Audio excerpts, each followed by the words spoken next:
Good morning बच्चों। मैं doctor Hemlata Ankodia, government girls college Chomu से। बच्चों, हम एमए फाइनल का भारत में लोक प्रशासन पेपर पढ़ रहे हैं। पिछले वीडियो में हमने केंद्रीय सचिवालय के बारे में पढ़ा। इस वीडियो में हम भारत में वित्त आयोग के संगठन एवं उसकी भूमिका के बारे में पढ़ेंगे। जैसा कि बच्चों हम जानते हैं, भारत एक संघीय शासन प्रणाली वाला देश है। संविधान का जो प्रथम अनुच्छेद है इस तथ्य को स्पष्ट करता है कि राज्य सरकारों को संविधान में वित्तीय सहायता एवं वित्तीय अनुदानों को दिए जाने की व्यवस्था की गई है। ये अनुदान जहां राज्यों की ज़रूरतों को पूरा करें, वहीं विभिन्न क्षेत्रों में व्याप्त विषमताओं को भी कम करने में अपना वांछित योगदान दे सकें। इस हेतु संविधान में एक निष्पक्ष वित्त आयोग की व्यवस्था की है। यह आयोग एक निश्चित अवधि के लिए अपनी सिफारिशें प्रेषित करता है केंद्र सरकार को। इस संबंध में एक विशेष परंपरा को जन्म दिया गया है कि केंद्रीय सरकार वित्त आयोग की सिफारिशों को स्वीकार कर लेती है। संघवाद के सिद्धांत एवं व्यवहार की दृष्टि से वित्त आयोग को भारत का मौलिक योगदान माना जा सकता है, क्योंकि विश्व के अन्य संघों में इस संगठन के समान कोई अन्य संगठन दिखाई नहीं देता है। ऑस्ट्रेलिया के राष्ट्रमंडलीय अनुदान आयोग का संविधान सभा में यद्यपि कई बार जिक्र हुआ था, किंतु उसकी तुलना हम भारत के वित्त आयोग से नहीं कर सकते, क्योंकि उसके निर्माण का कोई संवैधानिक आधार नहीं था, जबकि इसके विपरीत भारतीय वित्त आयोग संविधान के द्वारा सृजित किया गया है। बच्चों, अब हम वित्त आयोग की सदस्यता के बारे में बात करेंगे। संविधान के अनुच्छेद 280 के अनुसार राष्ट्रपति को संविधान के लागू होने की तिथि से 2 वर्ष के भीतर और उसके बाद हर 5वें वर्ष की समाप्ति पर या आवश्यक होने पर उससे भी पहले वित्त आयोग नियुक्त किया जाना चाहिए। वित्त आयोग के एक सभापति तथा 4 अन्य सदस्य होंगे, जिन्हें राष्ट्रपति नियुक्त करेगा। सन 1951 के वित्त आयोग अधिनियम की धारा 3 के अधीन अध्यक्ष और सदस्यों की जो योग्यताएं हैं वह इस प्रकार है। आयोग का अध्यक्ष ऐसे व्यक्तियों में से चुना जाएगा जिन्हें सार्वजनिक कार्यों का अनुभव हो, और अन्य 4 सदस्यों ऐसे व्यक्तियों में से चुने जाएंगे। पहला, जो किसी उच्च न्यायालय के न्यायाधीश हो या रह चुके हो या इस प्रकार की नियुक्ति के पात्र हो, अथवा जिन्हें सरकार के वित्त और लेखों का विशेष ज्ञान हो, अथवा जो तीसरा है वह है जिन्हें वित्तीय मामलों और प्रशासन का विस्तृत अनुभव हो, और अंतिम जो योग्यता है वह है जिन्हें अर्थशास्त्र का विशेष ज्ञान हो। बच्चों, वित्त आयोग को जो कार्य सौंपे जाते हैं उनके बारे में अब हम बात करेंगे। संविधान का जो अनुच्छेद 280 है कि धारा 3 है, उसमें वित्त आयोग के लिए मोटे तौर पर जो विषय निर्धारित किए गए हैं।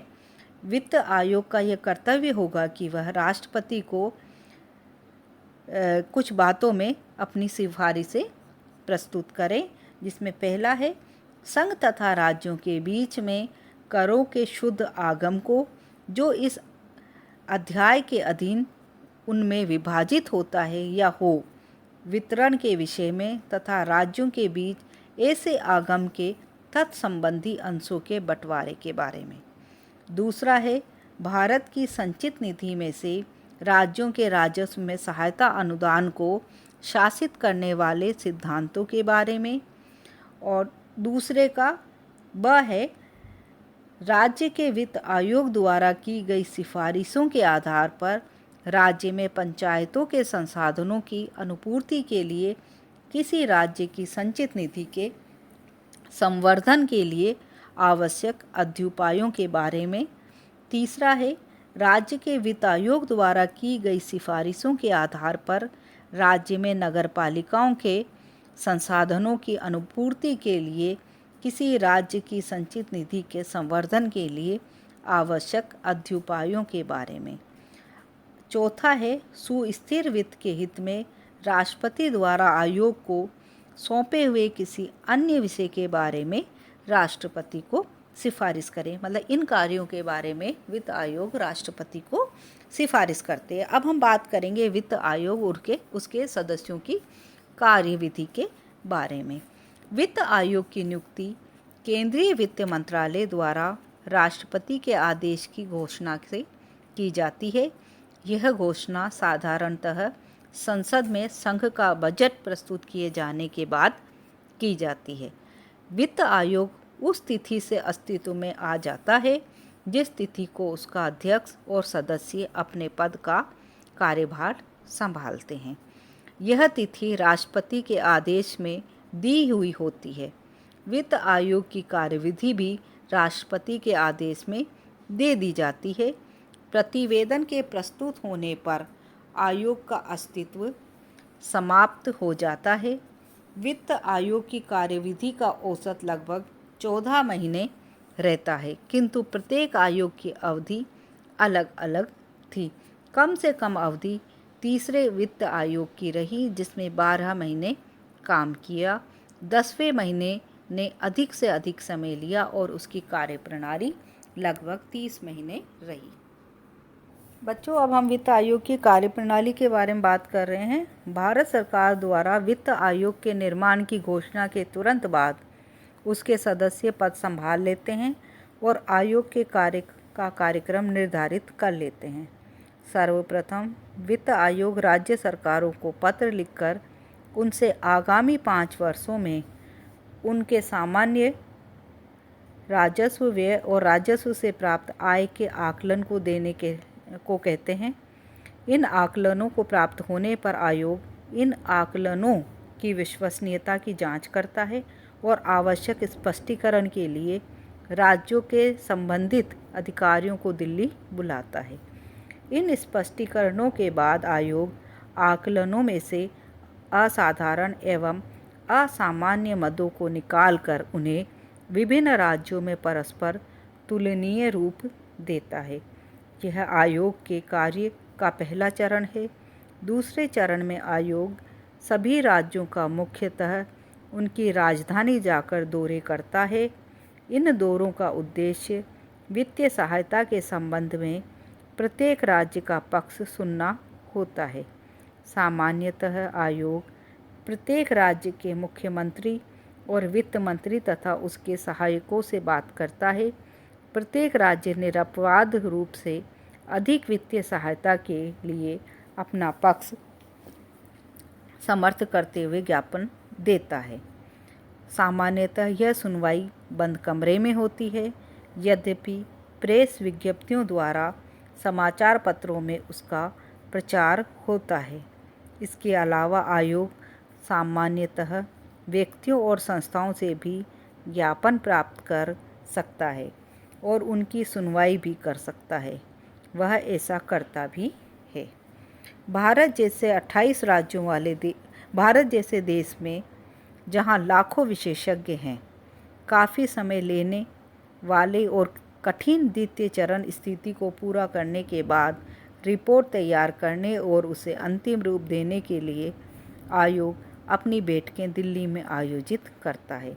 आयोग के प्रतिवेदनों से यह जानना बहुत कठिन है कि योजना अपना उपागम दृष्टिकोण तथा कार्य पद्धति राज्यों के प्रतिनिधियों से मिलने के पहले तैयार करता है या बाद में। 11 वित्त आयोगों के काम से ऐसा लगता है कि अधिकतर पहले तैयार किए जाते हैं और अंतिम रूपरेखा राज्यों के प्रतिनिधियों, व्यक्तियों तथा संस्थाओं की बात सुनने के बाद तैयार की जाती है। इन प्रक्रियाओं के बाद आयोग अपनी रिपोर्ट राष्ट्रपति को देता है। सामान्यतः ये रिपोर्ट संसद में केंद्रीय बजट रखे जाने के कुछ महीने पहले दे दी जाती है। राष्ट्रपति कार्यान्वयन की दृष्टि से इस पर विचार करने के लिए केंद्रीय मंत्रिमंडल से अनुशंसा करते हैं। मंत्रिमंडल केंद्रीय वित्त मंत्रालय के परामर्श के आधार पर आयोग की सिफारिशों को स्वीकार करते हैं या अस्वीकृत करने के बारे में निर्णय लेते हैं। स्वीकृत होने पर रिपोर्ट को संसद में रखने के बाद कार्यान्वयन के लिए उनकी सिफारिशों को केंद्रीय बजट में शामिल कर लिया जाता है।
बच्चों, हम वित्त आयोग की भूमिका के बारे में बात करेंगे।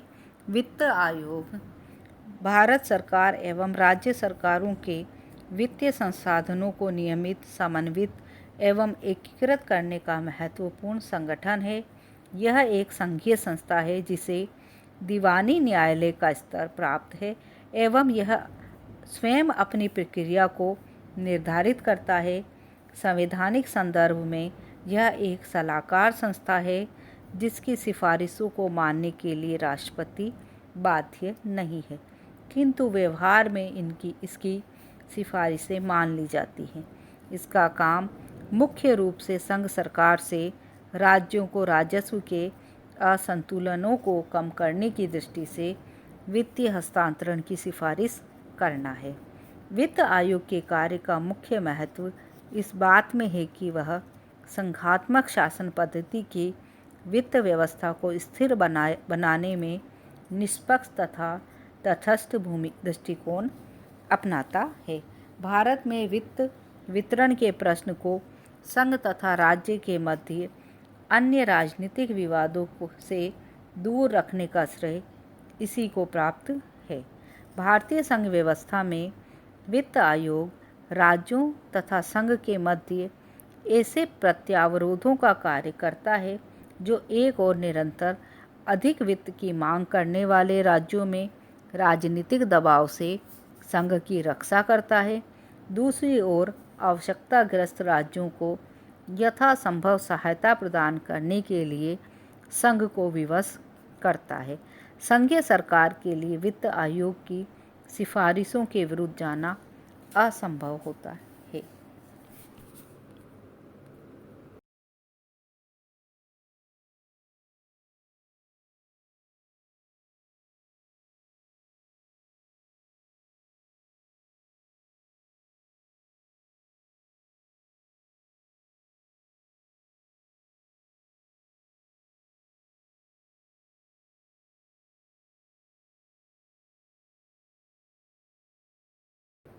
बच्चों, हम अब वित्त आयोग के जो उपेक्षित पहलू हैं उनके बारे में बात करेंगे।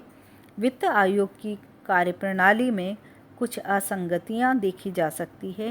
पहली है यह कि वित्त आयोग राज्यों की वित्तीय आवश्यकताओं के बारे में राज्यों द्वारा दिए गए आंकड़ों और सूचनाओं पर निर्भर रहता है। हो सकता है इन आंकड़ों में असत्यता हो और अधिक वित्तीय सहायता प्राप्त करने का प्रयत्न किया गया हो। यह भी हो सकता है कि वित्तीय स्थिति को कुछ बनावटी रूप में पेश किया गया हो। दूसरी जो असंगति है वह है यद्यपि सभी आयोगों ने अधिकांश राज्यों के दौरे किए और उनकी राजधानियों में गए, किंतु उन्होंने कभी भी आयोग की सिफारिशों के आधार पर मिलने वाले अनुदान से चलने वाले कार्यक्रमों की प्रकृति का मौके पर अध्ययन करने की चेष्टा नहीं की। जबकि ऑस्ट्रेलिया में राष्ट्रमंडल अनुदान आयोग मौके पर जाकर कार्यक्रम का स्वयं अध्ययन करता है। जो तीसरी असंगति है वह है जब भी राज्य सरकारों के पक्ष की सुनवाई के लिए वित्त आयोग राज्यों का दौरा करते हैं तब अधिकतर मामलों में सारे सदस्य बैठक में उपस्थित नहीं होते।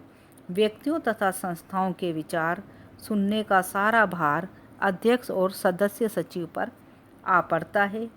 यह बात न केवल अनुचित है अपितु समय के अभाव तथा सदस्यों के अंशकालिक होने के कारण और भी अधिक गंभीर हो जाती है। वित्त आयोग ने प्रत्येक राज्य के राजस्व की कमी और ज़रूरतों के बारे में ब्यौरे प्रकाशित नहीं किए हैं।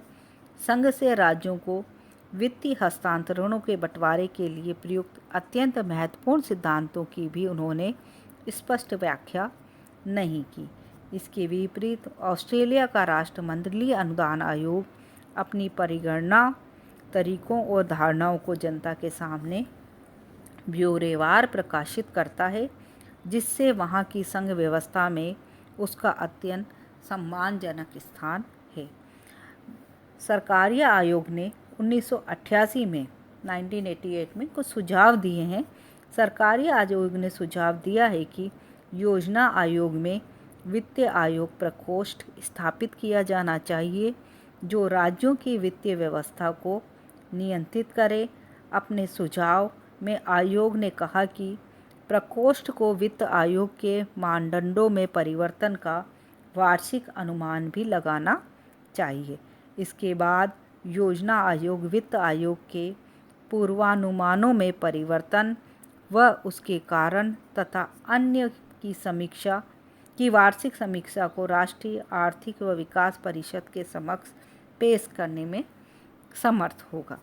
आयोग ने प्रकोष्ठ को मजबूत बनाने के भी सुझाव दिए। आयोग ने सुझाव दिया कि यदि प्रकोष्ठ योजना आयोग के वित्तीय संसाधन प्रभारी के अधीन कार्य करता है तो योजना आयोग व वित्त आयोग के बीच अधिक समन्वय हो पाएगा। सरकारी आयोग का मानना है कि वित्त आयोग को अपने कार्य के लिए देश के सभी भागों से विशेषज्ञ नियुक्त करने चाहिए। वित्त आयोग के सचिवालय में कर्मचारी नियुक्त करने के लिए यदि राज्यों से आवश्यक विशेषज्ञ लिए जाते हैं तो वह अधिक लाभदायक होगा।